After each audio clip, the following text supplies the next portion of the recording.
श्लोक 17. यो न हृष्यति न द्वेष्टि न शोचति न कांक्षति शुभपरित्यागी भक्तिमान्य समे प्रियः.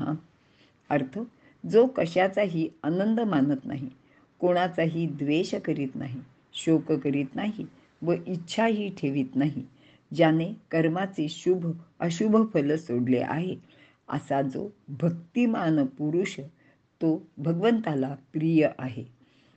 विवरण. आसक्ती म्हणजे एखादी गोष्ट हवी वाटणे. ज्या गोष्टीबद्दल मनात प्रेम असते त्याचीच माणसाला आसक्ती वाटत असते.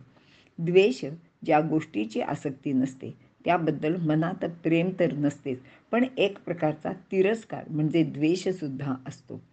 हर्ष आणि शोक, आसक्तीच्या परिपूर्ततेने मनाला जो आनंद मिळतो तो हर्ष, आणि अभावाने जो वियोग होतो त्यामुळे मनाला होणारे दुःख म्हणजेच शोक. भक्ताने जड गोष्टीची आसक्ती मनात बाळगू नये. खरे तर भगवंताचा जो खरा भक्त आहे त्याला अशा जड वस्तूंचे आकर्षण नसतेच. त्याबद्दल त्याचे मनात कोणतीच ममता किंवा आसक्तीही नसते. परिणामी होणारे हर्ष व शोक यापासून तो स्वाभाविकपणे दूर राहतो.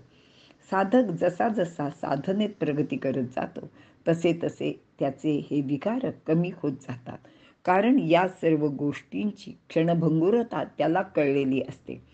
तो भगवंताचे प्रेमाने होणाऱ्या नित्य अशा सुखात रममाण झालेला असतो. सिद्ध अवस्थेत हे विकार संपूर्णपणे नाहीसे झालेले असतात. म्हणून असा भक्त सुखदुःखात समस्थितीत राहतो.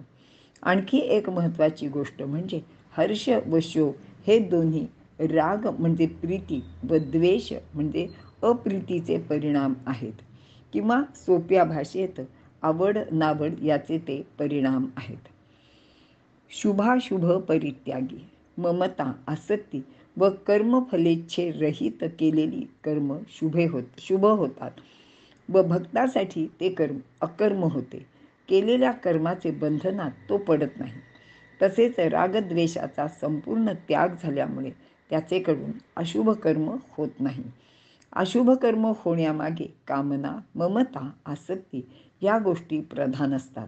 पण भक्तामध्ये या सर्वच गोष्टींचा अभाव असल्याने तो अशुभ कर्म कधी करत नाही, किंवा त्याचे दृष्टीने कोणतेही कर्म शुभ किंवा अशुभ नसतेच. आणि महत्त्वाचे म्हणजे जो भक्त आहे तो शुभ कर्मातही आसक्त नसतो. स्वाभाविकच मग त्याला सुख किंवा दुःख होत नाही. भक्तिमान्य समे प्रियः, ज्याचे मनात भगवंताविषयी प्रेम असते तो सतत त्याचे भजन, चिंतन, स्मरण करीत असतो.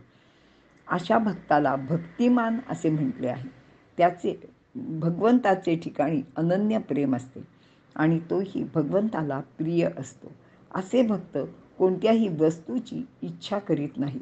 शोक, द्वेष, हर्ष या विकारापासून मुक्त असतो. ममता व आसक्ती विरहित असा तो भक्त भगवंताला प्रिय असतो. पुढील 2 श्लोकात सिद्ध भक्तांची आणखी काही लक्षणे भगवंत सांगणार आहेत. इथे आपण थांबूया.